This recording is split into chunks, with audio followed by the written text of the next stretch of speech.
26-এ কি রেজাল্ট আদৌ ভালো হবে বিজেপির পক্ষে? ভালো তো হবেই না। 2021-এ তো বললাম এটা কলঙ্কজনক অধ্যায় ছিল, একেবারে জেতা গেম হারিয়েছিল বিজেপি সেবার। পঙ্গু তো আমার মনে হচ্ছে নেতৃত্ব সংগঠন দুই পঙ্গু বিজেপির।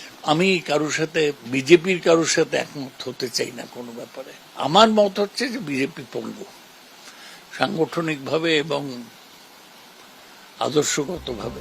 এই যে অর্ধেক সভাপতি রয়েছেন, অর্ধেক সময়ের সভাপতি, আমি তো বললাম এটা একটা অচিন্তনীয় ব্যাপার। এরকম কখনো হতে পারে যে একটা লোক দিল্লিতে একটা রাষ্ট্রমন্ত্রীর দায়িত্ব সামলাচ্ছে আর সেই লোক আবার কলকাতায় একটা পশ্চিমবঙ্গের মতন রাজ্যে পশ্চিমবঙ্গের দ্বিতীয় দলের প্রধান বিরোধী দলের দায়িত্ব সামলাচ্ছে? এরকম হতে পারে কখনো? অসম্ভব, আমি ভাবতেই পারি না।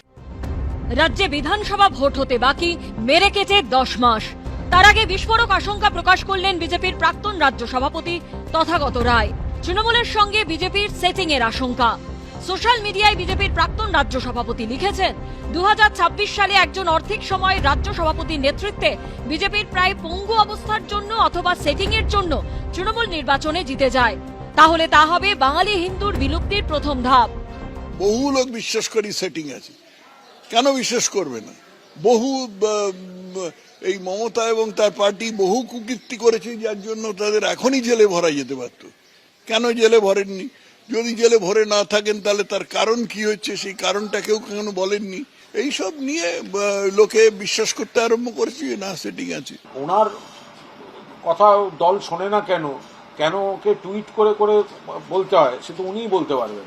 তো উনি নাকি রাজ্য সভাপতি ছিলেন, উনি নাকি ছিলেন ওই রাজ্যপাল ছিলেন, তো ওনার এত অ্যাক্সেস আছে, উনি দলকে বোঝাতেই যান। লোকসভা ভোটের আগেও বিজেপি তৃণমূল সেটিং এর আশঙ্কা শোনা গেছিল তথাগত রায়ের গলায়।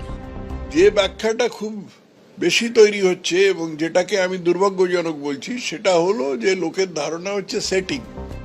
যে সেটিং এর অভিযোগ সিপিএম কংগ্রেস করে, কার্যত সেই আশঙ্কাই বারবার শোনা